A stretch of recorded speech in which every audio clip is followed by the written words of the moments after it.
Kasi ang kanya ay pumulan. Ayaw na.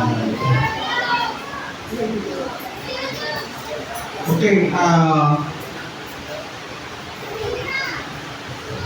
tayo po muli tumina. Let's pray. Okay, yes, Lord. Panginoon, salamat muli sa umagang ito, Panginoon. Salamat sa pagkakataon, Panginoon, na kami nga po'y pinalaw mo, Lord, na muli sama-sama, Panginoon, para nga po sa isang sa mga bahan sa ito niya. Salamat din po, Lord, sa tao, sa mga dito, na aming alalan, Panginoon. Lord, I pray na pagpalain mo ang sa tao, sa bahan dito, at hayang mo, Lord, ay tumakin po rin, malakas sa Lord. Kami, Panginoon, magpaliwanag, Panginoon, Panginoon, ikot mo, Panginoon. Salamat po, Panginoon, na muli hayaan mo yung ating malaya at pagkasalo-salo sa pagkatamo ng mga dito. Muli amin nga pong inaangkin. Kaya sa mga dito, sa pangalan ko na ito, amen. Ito tayo na. Okay, ating teksto, yun pong binasa ko kanina sa ating scripture reading. Ano po? Kasi sinimulan ko na po yun. Matlo na to na yung sinashare kong board dun sa ating group sa mga tayo. Ayun po yung ating gagawin teksto. Tuwing ako lang po yung mag-message po. Dahil kung basahin muli, Colossians 3:12 hanggang 7 po. Sundayin po yung mga Bible, sundayin po ako nito ng mga Bible nyo, yung mga cellphone. Ano po? Yung cellphone nyo, i-ano nyo na lang po para hindi kayo matawag na. Hindi kayo naguguluhan yung message. Airplane mode. Diba? Kung nagamit mo rin yung cellphone mo, walang mag-message, wala na lang biglang darating na tulog. Okay? Colossians 3:12 hanggang 17, ganito ang sabi niya. 12, ang sabi po niya, mga pagis nga kayo ng gaya ng mga hiniran ng Diyos, ng mga banal at minamahal, ng isang pusong mahabagin, katanda ng loob, ng kakubaan, ng kaabuan, ng pagpapahinuhod. Mga Christian kayo sa isa't isa at mga patawaran kayo sa isa't isa. Kung ang sino man ay may sumbong laban sa kanino man, na kung paanong pinatawad kayo ng Panginoon, ay gayon din naman ang inyong gawin. 14. At sa ibabaw ng lahat ng mga bagay na ito, ay mga gihit kayo ng pag-ibig na siyang pari ng kasasalan. At maghari sa inyong puso ang kapayapaan ni Kristo, na diyan ay tinawag din naman kayo sa isang nakawan at kayo rin maging mapagpasalamat. 16. Manahan gawang sasana sa inyo ang salita ng Kristo ayon sa buong karunungan. Kayo'y magturuan at mga paalalahanan sa isa't isa sa pamamagitan ng mga salmo at ng mga himno at mga awit na puhon sa Espiritu. 17. At alamang ninyong ginagawa sa salita o sa gawa, gawin niyong lahat sa pangalan ng Panginoon Jesus. Sa susunod, papasalamat tayo sa Diyos sa pamamagitan niya. Okay? Palakpakan po muna natin yung salita ng Diyos.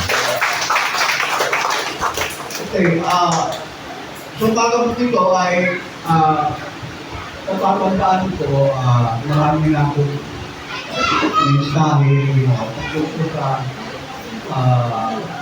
ang bulag ng Christian, how to be a grown Christian.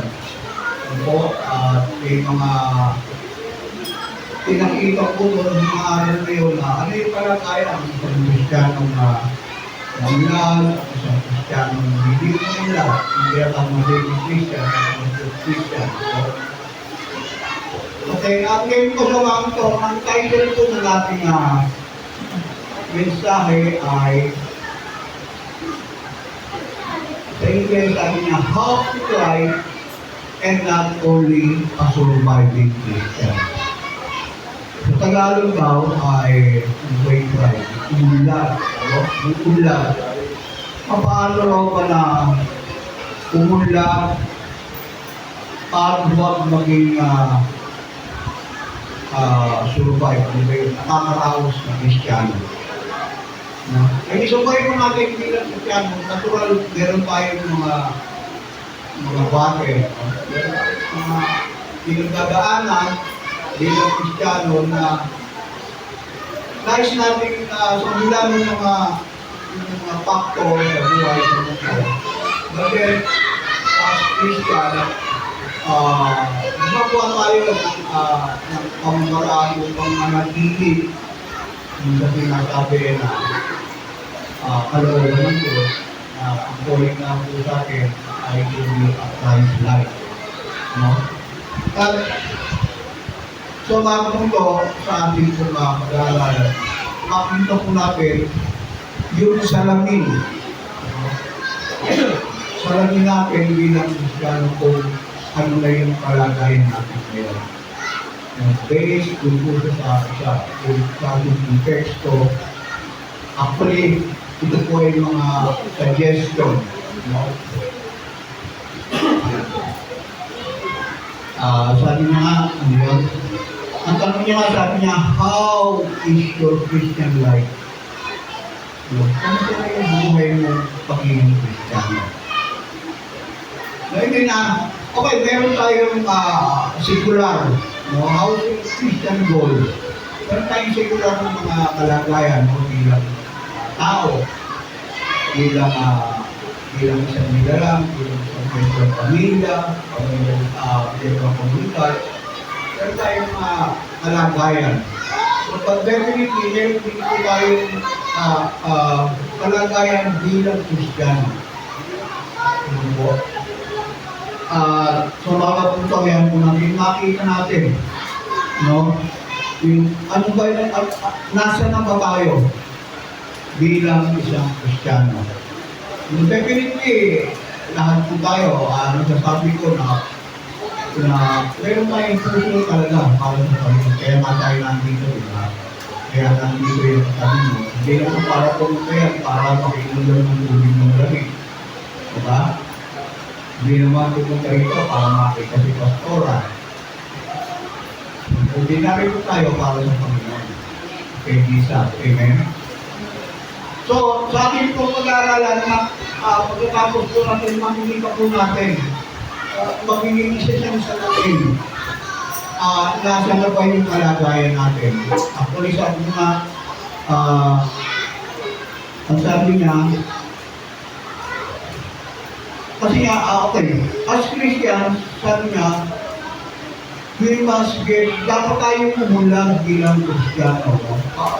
Tatawag ko ng nag-share yun na, as born again, natural, born again, siyempre, pag pinakatangang bata, dapat lumalaki ka. Amen? Hindi pwede na palagi ka na lang sanggol. Pwede naman, pero magiging hindi ka akma sa paligid. Halimbawa, makikita mo yan makikita mo yan si Rachel, lagi si Rachel. Makikita mo dyan na gubede, mga diet.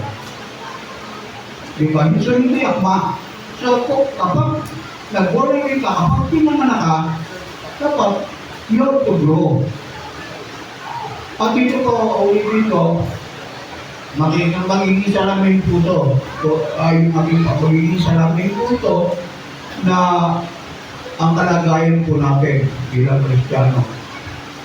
But nais ko rin sabihin na God has promised. Ano po? I mean na wala tayong dahilan para hindi mag-grow bilang isang anak ng Diyos. Babalik ako yung John 10:10, diba? Yung second paragraph, ang sabi ni Jesus, Nagpapalito ako para sila ibigyan ng buhay.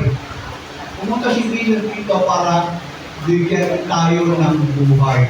At ang buhay na sabi niya, magkaroon ng buhay at magkaroon ng kasaganaan nito. Ano po? Ano yung buhay na sinasabi dito ni Jesus?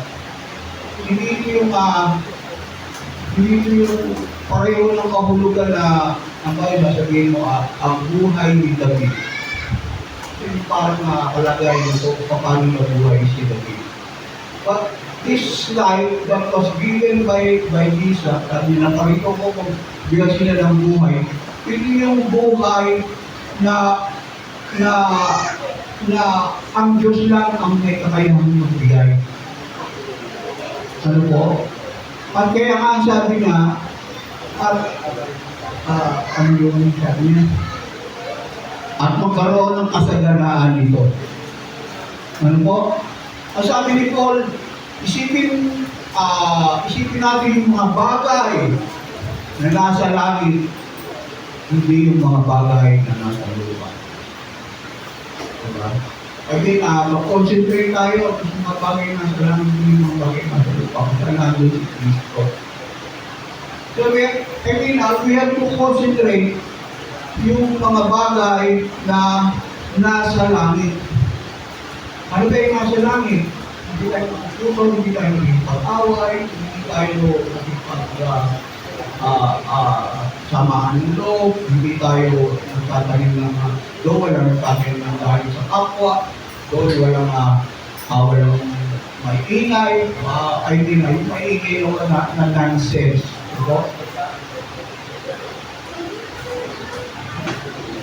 At sabi, abundant.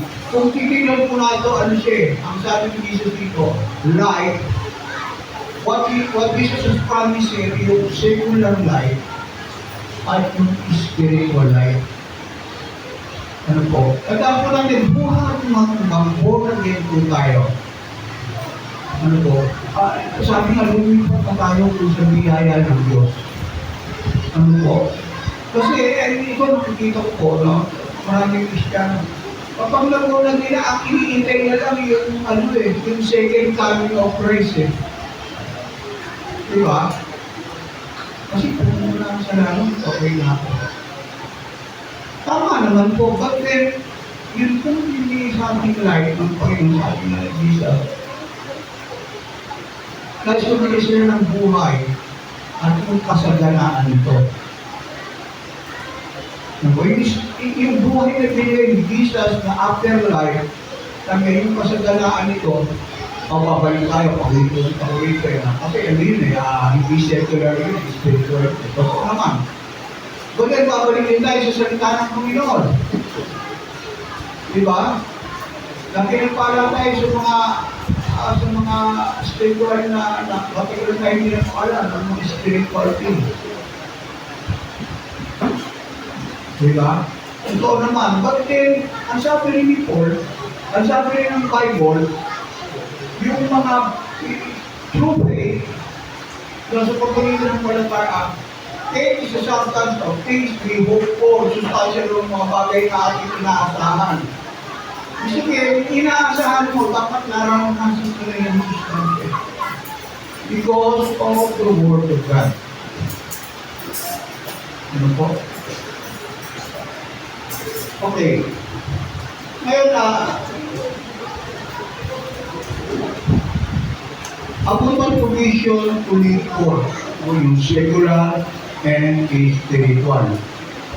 Now, God will provide us yung secular namin pangangailangan.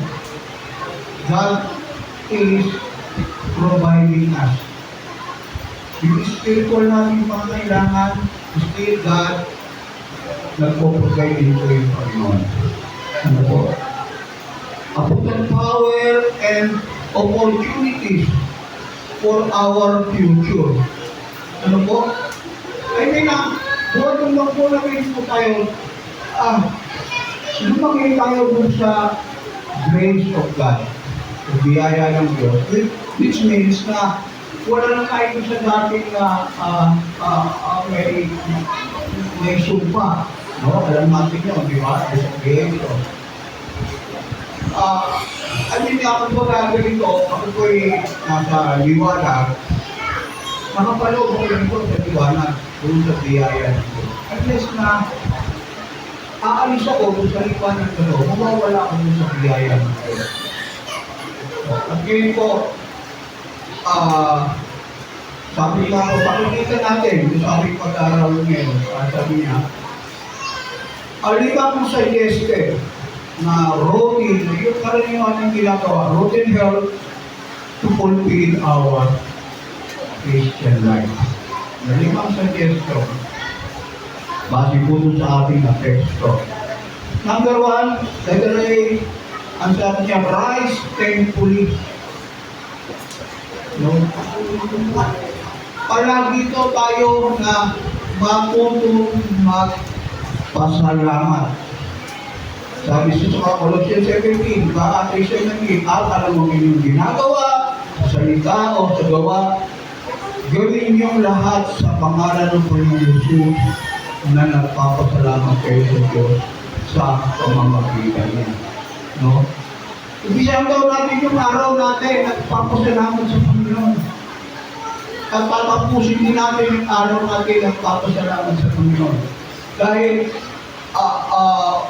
we have no reason para hindi magpasalamat sa Panginoon. Naniniwala po kayo? Eh kung naulog ka, bago matulog, masakit. Magpapasalamat ka sa Panginoon. Masakit eh. Yes. Kasi hindi nabiyak ng ulo ko eh. Diba? Kaya nga pumunta, wala tayong dahilan.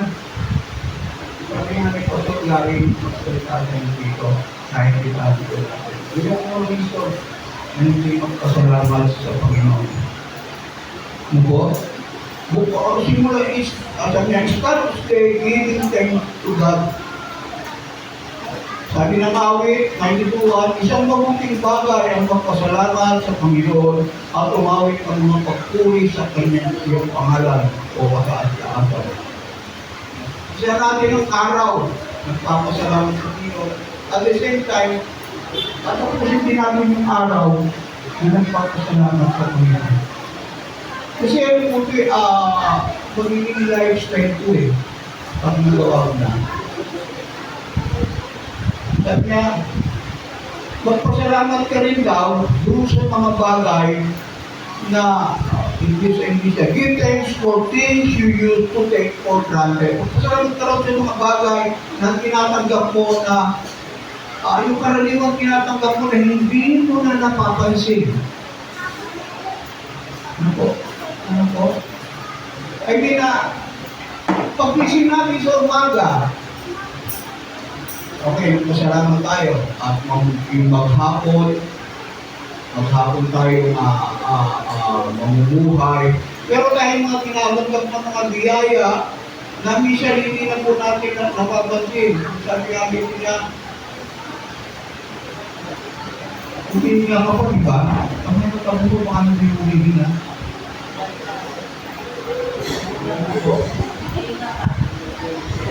Okay, alam niyo ba na compared to Metro Manila, 30% na mas malusog ang mga lungs natin kaysa to Metro Manila. Kasi mas malinis yung hangin dito sa atin kaysa sa Metro Manila. Kaya nung ako yung nagtatrabaho, meron akong naging kasamahan sa work. Taga-ano siya, Ilocano siya eh. Pero hindi siya Ilocano eh. Ano ba ang party? Ilocano pa. Sabi niya, alam mo kung tulutin ako dito? Nahihirapan ng huminga. Kasi tulutin yung hangin dito sa akin. Palusot, parang sa probinsya. Ano po? Ito isang very small things, pero araw-araw natin tinatanggap. no? Na hindi natin, we are not aware that God is providing us. Ano po? Sabi niya, magpasalamat dito tayo dito. Meron daw tayong bubog. Ano? Kasi ang dami ngayon, kung tulog, sumangketa. Ewan kung naka-experience na kayo nito. Sa mga bangketa, sa mga ilalim ng kulay, mayroong mga tumitin natin sa ilalim ng kulay, para lang mayroon silang ulan. Pero tayo kahit mayroon tayong protection sa sikat ng araw, at sa labig ng gabi, hindi natin napapansin yung ano ba? Let me still. Sabi nga po, wala tayong reason para hindi pasalamat sa Panginoon. Meron tayong minakain at gamit na sinusuot. Ano po? Hindi tayo nahihirapang kumain. Alam mo po sa Middle East, doon sa lugar namin, sa Giniera ng Israel, marami ba ang pagkain nila doon pinupulay pa ng ibang bansa? May mga batang namamatay sa gutom sa Africa. Ano po? Pero dito sa atin, napakagaling natin lumain. Ano? Punta ka lang namin sa Pilipinas, tambay-tambay ka lang sa labas yan, naabutan ka lang ngayon ng isang kurado o lugaw. Diba? Kapag mayroong papasalamat tayo sa Panginoon. I mean, we have to appreciate. Hindi sa kasi, naging routine na lang yung pagdating ng nakakain na ito. Ito to. Okay, dapat pagdating namin sa Panginoon ng appreciation na meron tayo kinakain. Kailan tayo mga dahon dyan na pwede namin kainin. Yung mga nasa North Pole o sa South Pole, wala silang pwedeng kainin ito kung isla. Kasi walang alamang pumunta ito. Makukuha mo sila dun sa may makapal na yelo para makakuha ng isla at yun ang kanilang pinakain. Diba? Pwede sa kalagayan nila, hindi mo Kristiyano sa nagpapasalamat na rin. Bakit? Kasi wala silang hypertension. Diba? Isda kasi yung pinakain nila eh. May pinakaon ng fish oil. Kaya maganda yung kalagayan ng kanilang puso. Ay, hindi nung makikita natin na anumang kalagayan mo, pero kung reason para pasalamat sa Panginoon. Okay? You have food to eat, pero kung sinusuot sa damit, okay, kung para tayo kasi yung damit natin dito, yung sinusuot natin, pwede paglamig, pwede pag-araw. Ano po? Sa ibang bansa, hindi pwede. Pag ang damit natin ganito, mamamatay ka sa lamig. Ano po? So, it is a blessing for us. Itong tawagin natin. Yung po ating season, yung tag-araw, tag-lamig. Napakasimple ng ating panahon. So, sa iyo kasi ang galing kami ba, di ba? Bukod yung gamit mo ng pang-summer, bukod yung gamit mo ng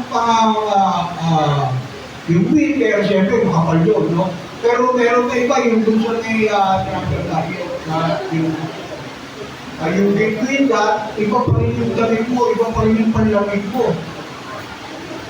Kung tala tayo kahit yung t-shirt mo, pwede mo ipantulog yan, pag-isip mo, pwede mo na lang ipanlabas yan.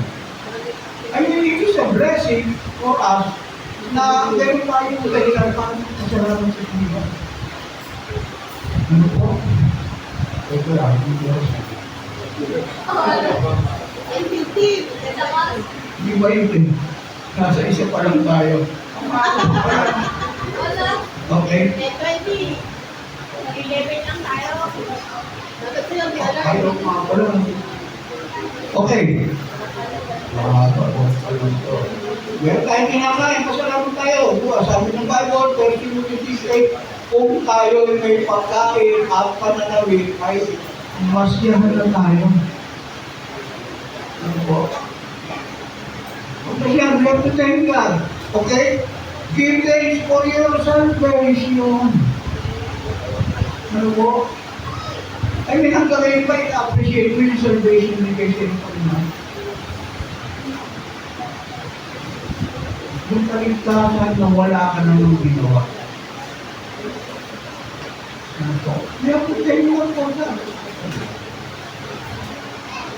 Ano pa? And isa pa sabi niya, magpasalamat ka raw. Give thanks to the privilege of prayer. Ano po? Kung papansinin niyo ako, kung magmanalalamin ako, ano yung mga iyong salamat. Ano po, kahit tayo kami lang dyan, prepare after ng closing lecture, prepare kami yung grupo, at kahit sa prepare ako dito sa party, papansinin niyo ano sa aking mga iyong salamat po Panginoon. Privilege po yun eh. Ano po? Hindi po lahat ang nananalangin ay nakakarating sa Diyos. But because we are sons of God, meron mong privilege to pray sa Panginoon. Kasi nung unang panahon, hindi ka pwedeng manalangin sa Diyos. Sasabihin mo muna dun sa mga pare, ipanalangin mo ako. Kasi, nagkasala ako. Panalangin mo ako kasi nagpapayaw ng Panginoon kasi aalis ako. But then, sa kalagayan po natin, meron na tayong personal na kakayahan na lumapit sa Diyos. Manalangin sa Panginoon. Manalangin mo sa King of Kings. Kausapin ng Diyos ang hari ng mga hari. Ano po? Sige nga, punta sa malakay na kung makakausap ko yung presidente natin. Hindi ko makakalapit kahit gate pa lang kasi nakita yung puro barikada na yung focus ng malakay na. I mean, pag sa Panginoon, the King of Kings, the Lord of Lords, prayer lang po, makakausap natin siya. Ano po? Prayer is a way to talk to God, and prayer help us to overcome this world. Alam po natin yun. Ang mundo ito ay hindi po natin nakampi. But when we are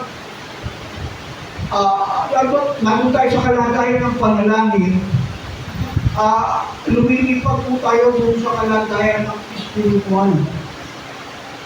Kung tayo nagtutukso, pag nanalangin tayo, na-overcome natin yung tukso. Kung tayo natatakot sa pamamagitan ng panalangin, na-overcome po natin yung takot. Through prayer. Ano po? Kaya we have to appreciate that we can talk to God directly through our prayer. Ano po? And, okay, number 1 na ito eh. Kung ano tayo, 1 ba lang yun? Okay. Pangalawa lang, ang sabi niya, pray expectantly. Ambil. Manalangin daw tayo na na umaasa, nag-expect. Ano po? Kasi baka nanalangin tayo parang wala lang, masabi lang. But when you pray, asahan mo na ang Panginoon ay magre-respond. Ano po? Asahan mo po magre-respond. Ito po kasi ang sabi ng Philippians 4:5, huwag kayong mga balisa sa anumang bagay, kundi sa lahat ng mga bagay sa pamamagitan ng panalangin at daing na may pagpapasalamat ay ipakilala niyo ang inyong mga kahilingan sa Diyos. Worry about nothing. Yung sabi ni Paul actually ang sabi ng Diyos pagkasabi niya, worry for nothing, pray for everything, and thanksgiving for anything. Ano po? Pag panalangin tayo, mag-expect tayo na ang Diyos mag-respond. Okay, alam natin, sinadakdak ang response ng Panginoon, pwedeng andyan na, pwedeng no, pwedeng wait. Pag na yung response ng Panginoon, asahan mo na meron ng magandang ibigay sila. Pag wait, pansinin mo yung sarili mo. Doon sa matagal mo ng panalangin na hindi tumarating, or nahihirapan ka, hindi ka nakakaranas ng sa tulong ng Diyos sa tingin mo. But then, after years, nandun ka pa rin, nakatayo. So, yun yung response mo Panginoon. Masabi din sa 1 Corinthians, pinaral natin yung 1 Corinthians 13, di ba? Walang pagsubok na maranasan kayo na hindi naranasan ng iba. Sabi na, hindi kayo bibigyan ng Diyos, sabi, hindi kayo bibigyan ng Diyos na hindi nyo kaya.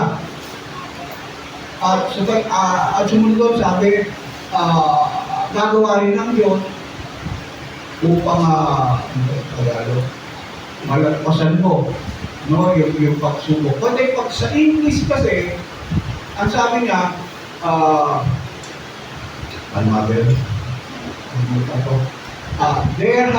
there has no temptation they can except what is common to man.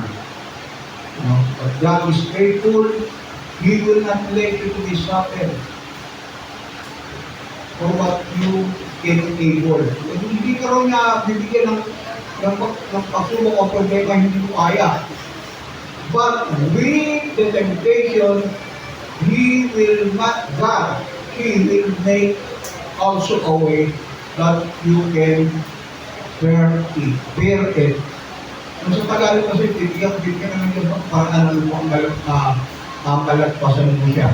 Pero sa English, sabi niya, asahan ka doon sa pagsubok, gagawa ang Diyos ng paraan upang matanggap mo siya. Ay may upang makapisan mo siya. Ano dito sabi kay Paul? Sabi ni Paul, nanalangin ko sa Pinoon, nakikinig sa akin. Ang sagot ng Panginoon, my grace is sufficient for your weakness. Ano po? At ang sabi ng James, sabi niya, ngunit humingi siyang may pananampalataya na walang anumang pag-aalinlangan, sapagkat yung nag-aalinlangan ay katulad ng isang alaw ng dagat na itinutulak ng hangin at itinapagpad sa magkabigatulan. Okay? Kanya, we can pray. No? We can pray with faith and we can receive. But ang sabi nga sa James, we can also pray and mag-alinlangan and receive natin. Ano ba? Ay, sa prayer po natin, nasa kanagayan din po natin kung ano yung magiging response ng Panginoon. Ano po? Okay? Ito na ba? Ito pa kayo. Tandaan pa natin, God is able to answer all our prayers. Jeremiah 33:3. Alam ang mga prayer.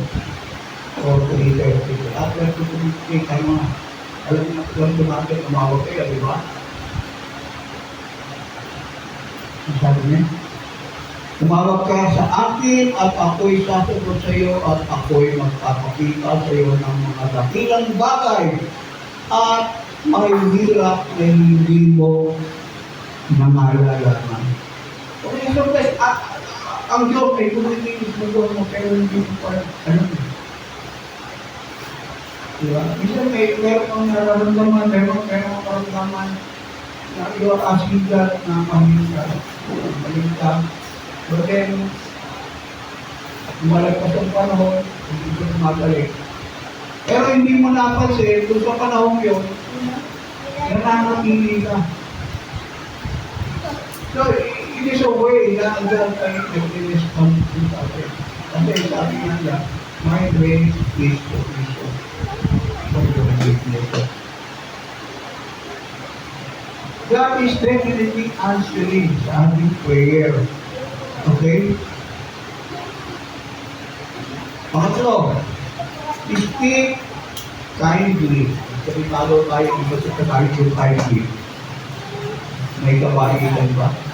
Tapos sa Pilipinas, patapos-tapusan mga kapatid, anong bagay na katotohanan, anong bagay na kagalang-galang, anong bagay na mabuti, anong bagay na malinis, anong bagay na kaibig-ibig, anong bagay na mabuting kulak, kung may anumang kagalingan at kung may anumang kapurihan, ay isipin nyo ang mga bagay na ito.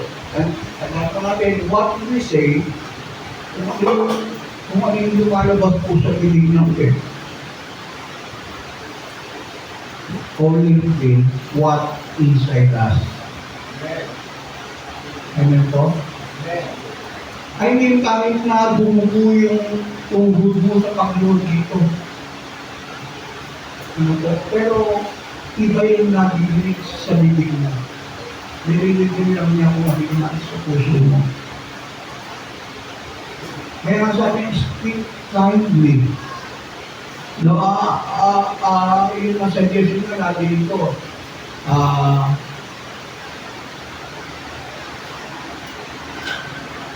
may mas, yung dapat matug tayo mas marami yung nakikinig tayo. Ano po? Kaysa nagsasalita. Speak kindly. Ano? And Paul give us, pag binasa po natin yung mga surat ni Paul, mayroong mga cure si Paul, no?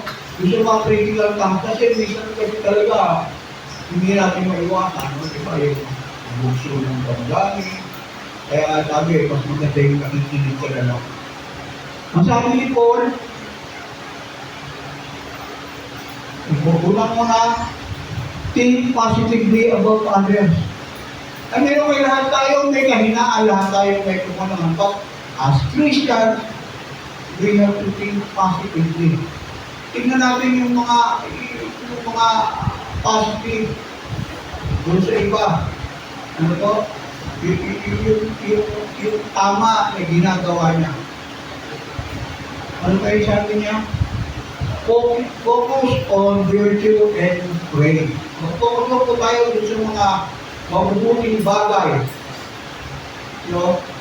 At may kapuri-puri. I mean, natural, ay sa akin, hindi tayo perfecto makagawa tayo ng pagkakapuri. But then, as Christian, focus po tayo dun sa mga buti at may pakinabang sa kapwa po natin. Okay? And lastly, sabi niya, refuse to focus on the fault of others. Sabi niya, refuse. Yun po? I mean, yung sabi ng refuse kasi may command eh. No? Hindi yung word na iwasan eh. No? I mean, yung salitang iwasan dito, magaan siya. But the word refuse, nasabi niya, refuse to focus on the fault of others. Refuse mo rin yung sarili mo bilang Kristiyano na mag-concentrate dun sa kasalanan ng iba. Ano po?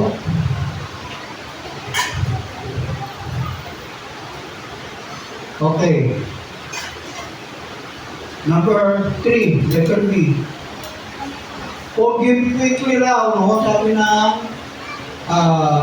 Colossians 3:20, mga kaisan kayo sa isa't isa at patawaran kayo. Sabi na kayo yung oras. Okay pa. Sabi niya, mga pagkaro kayo sa isa-isa, mga kung paanong pinatawad kayo ng Panginoon, ay gayon ginawa ng inyong gawin. Forgiveness is a call for all Christians who have also forgiven. Saka po natin bilang Kristiyano, We have to forgive. Magpatawad tayo.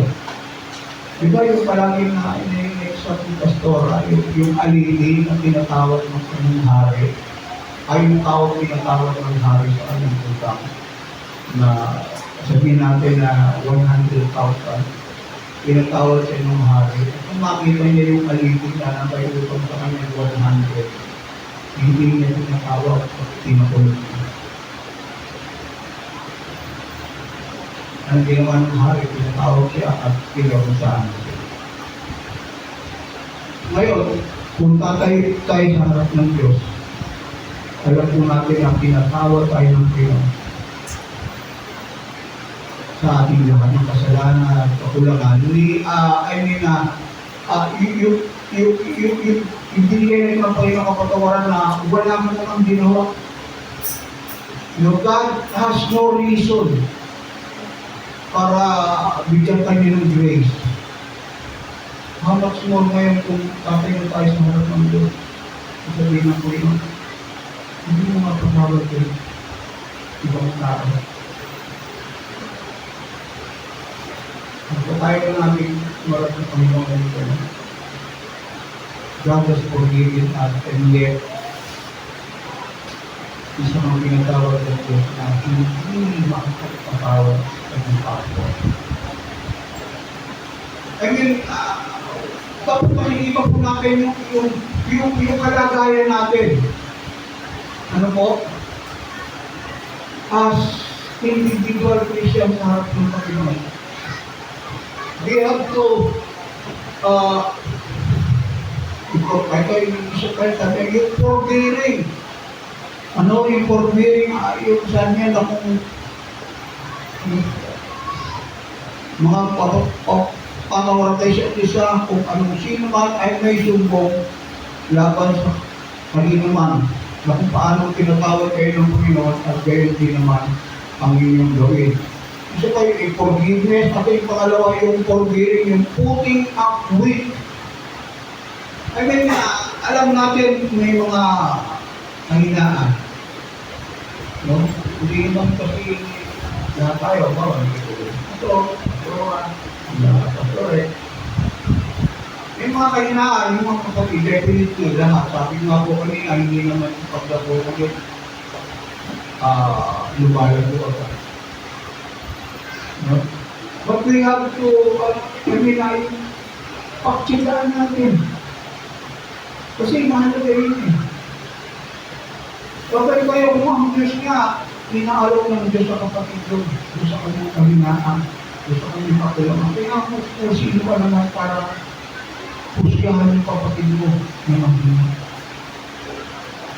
Therefore, hindi lang mo patawad, hindi magtiyaga.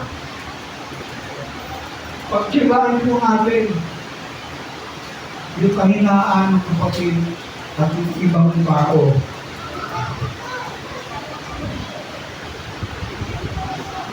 Number 4.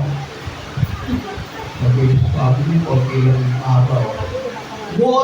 Worshipfully. Yung kamabe, number 4. Ay, hindi pala.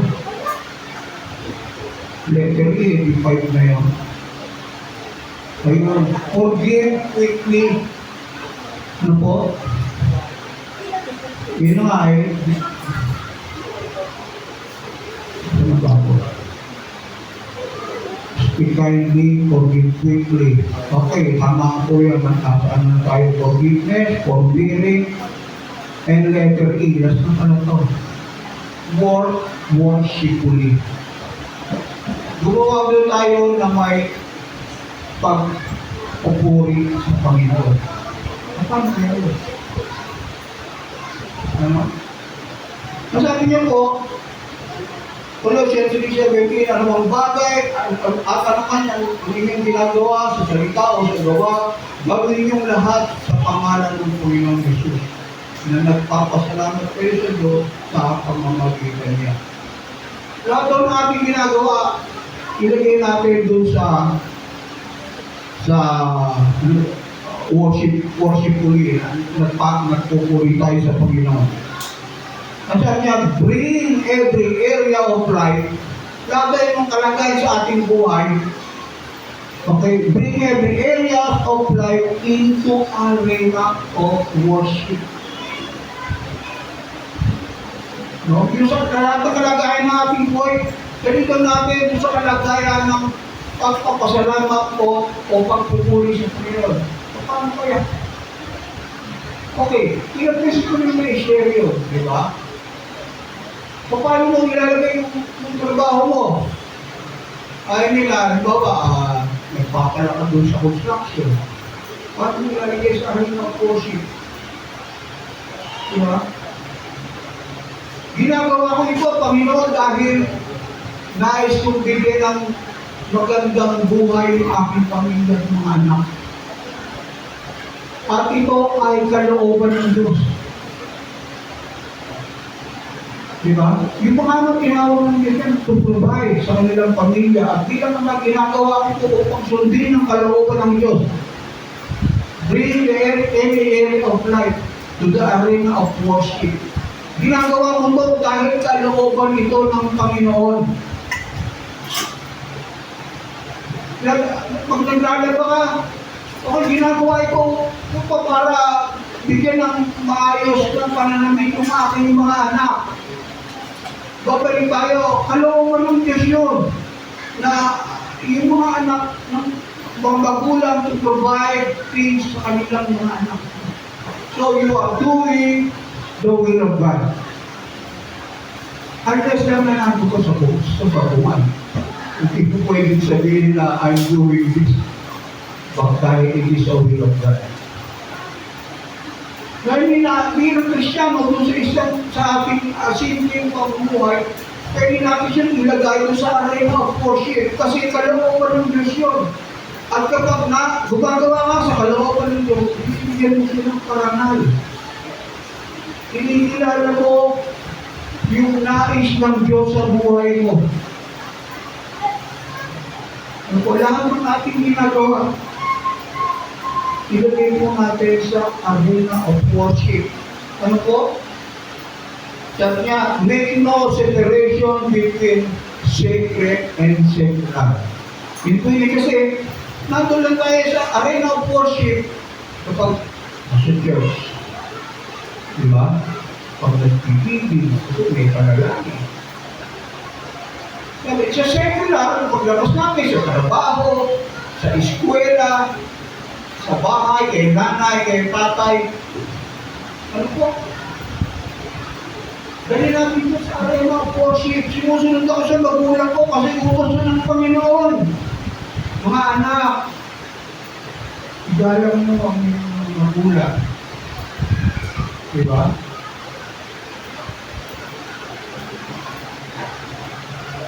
Okay? Naalala ko isang sa mga youth. Asa yung mga bata pa, yung mga youth. Taas ang kamay. Youth lang. Oh, taas. Youth lang. Hindi ka youth. Okay? Gusto nyo umaba buhay nyo? Ha? Kung gusto nyo umaba ang buhay nyo, kasi ito yung utos ng Panginoon na may pangako. Igalang nyo ang inyong mga magulang upang humaba ang inyong buhay. Ano? Kapag kinagalang mo yung magulang mo, ina-acquire mo yung promise ng Panginoon na bibigyan ka niya ng mahabang buhay. Siyempre, kung mahabang buhay, sabihin, malusog ka rin, di ba?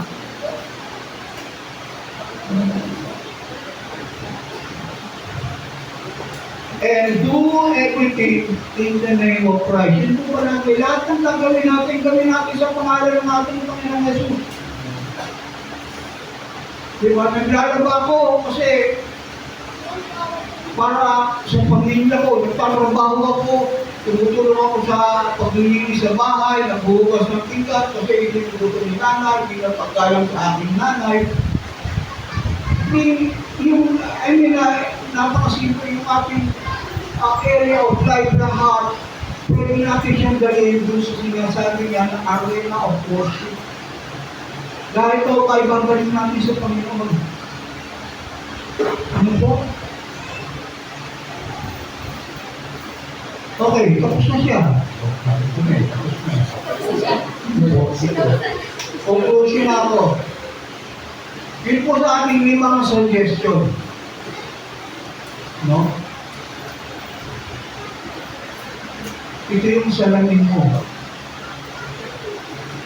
Kung ano na yung malagayan mo sa harap ng Panginoon. Yung 5 suggestion na yun, sabi na, doon pinasok natin sa Colossians. Ano po? Ulitin ko ang mga yun. Ano ba? Ano?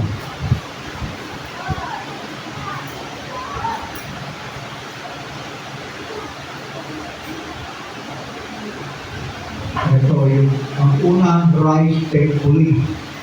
Ano po? Matuto tayo maging pasalamat sa Panginoon. Ang pangalawa, pray expectantly. Manalangin po tayo ng umaasa ng kasagutan sa Panginoon. Tapos, ang pangatlo, speak kindly. Magsalita tayo ng may kapaitan o kagandahan loob siguro. No? And later forgive quickly. And lastly,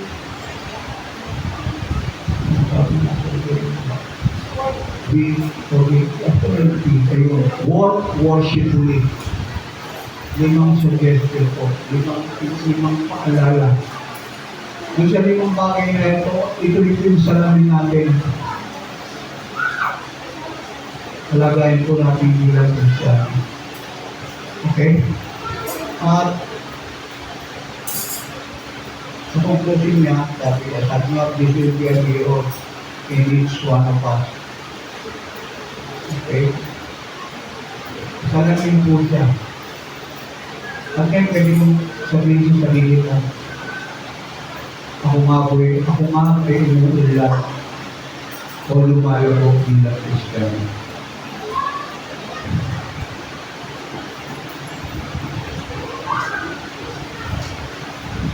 At ang lastly, letter C, sabi niya, live by this truth.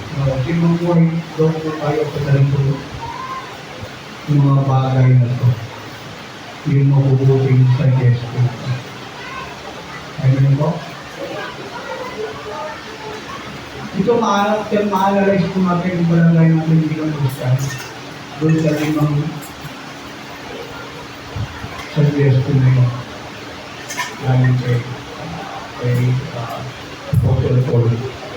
Sulit ito sa Colossians.